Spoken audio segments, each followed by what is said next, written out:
اعوذ باللہ من الشیطان الرجیم بسم اللہ الرحمن الرحیم الحمد للہ رب العالمین والصلاة والسلام علی سید المرسلین و خاتم النبیین اما بعد۔ صحیح بخاری باب کتاب المغازی حدیث نمبر 4047 اردو ترجمہ۔ ہم سے احمد بن یونس نے بیان کیا، کہا ہم سے ظہیر بن معاویہ نے بیان کیا، ان سے اعمش نے بیان کیا، ان سے شقیق بن مسلمہ نے اور ان سے خباب بن الارت رضی اللہ عنہ نے بیان کیا کہ ہم نے رسول اللہ صلی اللہ علیہ وسلم کے ساتھ ہجرت کی تھی۔ ہمارا مقصد صرف اللہ کی رضا تھی، اس کا ثواب اللہ کے ذمے تھا۔ پھر ہم میں سے بعض لوگ تو وہ تھے جو گزر گئے اور کوئی اجر انہوں نے اس دنیا میں نہیں دیکھا۔ انہی میں سے مصعب بن عمیر بھی تھے۔ احد کی لڑائی میں انہوں نے شہادت پائی تھی۔ ایک دھاری دار چادر کے سوا اور کوئی چیز ان کے پاس نہ تھی، وہی ان کا کفن بنی۔ جب ہم اس سے ان کا سر چھپاتے تو پاؤں کھل جاتے اور پاؤں چھپاتے تو سر کھل جاتا۔ حضور صلی اللہ علیہ وسلم نے فرمایا کہ سر چادر سے چھپا دو اور پاؤں پر اذخر گھاس ڈال دو۔ یا حضور صلی اللہ علیہ وسلم نے یہ الفاظ فرمائے تھے کہ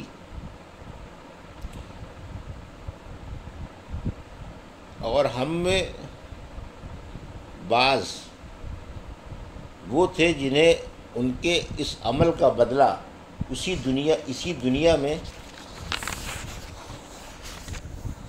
مل رہا ہے اور اس سے فائدہ اٹھا رہے ہیں۔ حدیث نمبر 4048 اردو ترجمہ۔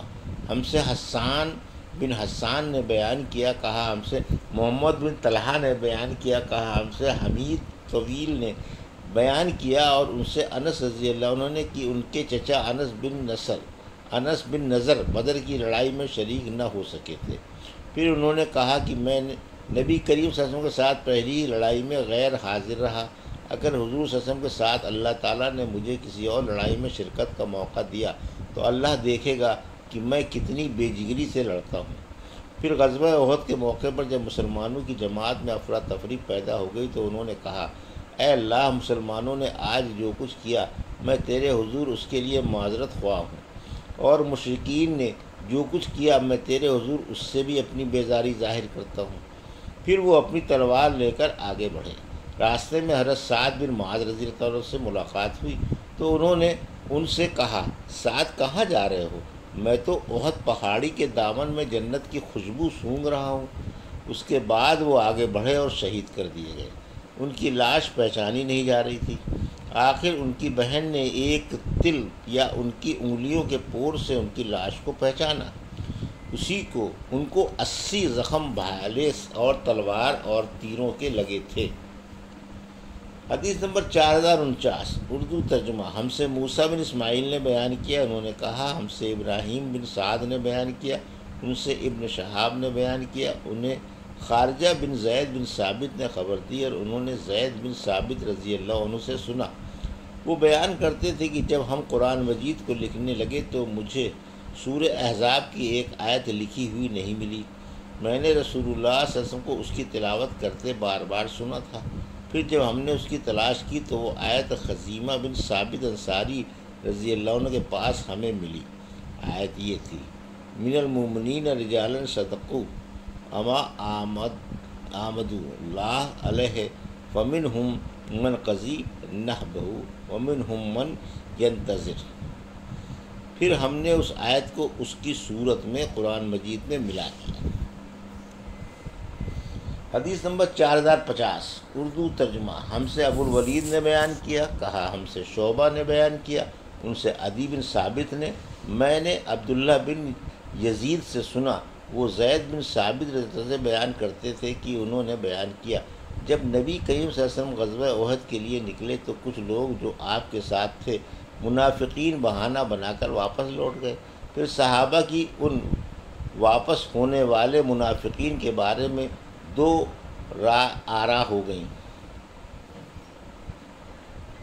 ایک جماعت تو کہتی تھی کہ ہمیں پہلے ان سے جنگ کرنی چاہیے اور دوسری جماعت کہتی تھی کہ ان سے ہمیں جنگ نہ کرنی چاہیے۔ اس پر آیت نازل ہوئی، بس تمہیں کیا ہو گیا ہے کہ منافقین کے بارے میں تمہاری دو جماعتیں ہو گئی ہیں، حالانکہ اللہ تعالیٰ نے ان کے بدعمال کی وجہ سے انہیں کفر کی طرف لوٹا دیا ہے۔ اور حضور صلی اللہ علیہ وسلم نے فرمایا کہ مدینہ طیبہ ہے سرکشوں کو یہ اس طرح اپنے سے دور کر دیتا ہے جیسے آگ کی بھٹی چاندی کے میل کچیل کو دور کر دیتی ہے۔ حدیث نمبر 4051 اردو ترجمہ۔ جب تم میں سے دو جماعتیں ایسا ارادہ کر بیٹھی تھیں کہ ہمیں ہمت ہار دیں، حالانکہ اللہ دونوں کا مددگار تھا، اور ایمانداروں کو تو اللہ ہی پر بھروسہ رکھنا چاہیے۔ القرآن۔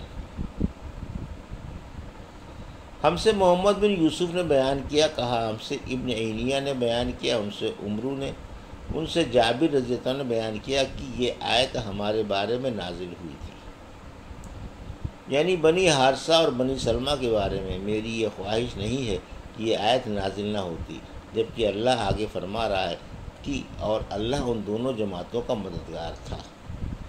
حدیث نمبر 4052 اردو ترجمہ۔ ہم سے قریبہ نے بیان کیا، کہا ہم سے سفیان بن عینیہ نے بیان کیا، کہا ہم کو عمرو بن دینار نے خبر دی، اور ان سے حضرت جابر بن عبداللہ انصاری رضی اللہ عنہ نے بیان کیا کہ رسول اللہ صلی اللہ علیہ وسلم نے مجھ سے دریافت فرمایا، جابر کیا نکاح کر لیا؟ میں نے عرض کیا جی ہاں۔ آن رسول نے فرمایا کنواری سے یا بیوہ سے؟ میں نے عرض کیا کہ بیوہ سے۔ حضور صلی اللہ علیہ وسلم نے فرمایا کسی کنواری لڑکی سے کیوں نہ کیا؟ وہ تمہارے ساتھ کھیلا کرتی۔ میں نے عرض کیا یا رسول اللہ میرے والد احد کی لڑائی میں شہید ہو گئے، 9 لڑکیاں چھوڑیں، بس میری 9 بہنیں موجود ہیں، اس لیے میں نے مناسب نہیں خیال کیا کہ ان جیسی نا تجربے کار لڑکی ان کے پاس لا کر بٹھا دوں، بلکہ ایک ایسی عورت لاؤں جو ان کی دیکھ بھال کر سکے اور ان کی صفائی و ستھرائی کا خیال رکھے۔ حضور صلی اللہ علیہ وسلم نے فرمایا تم نے اچھا کیا۔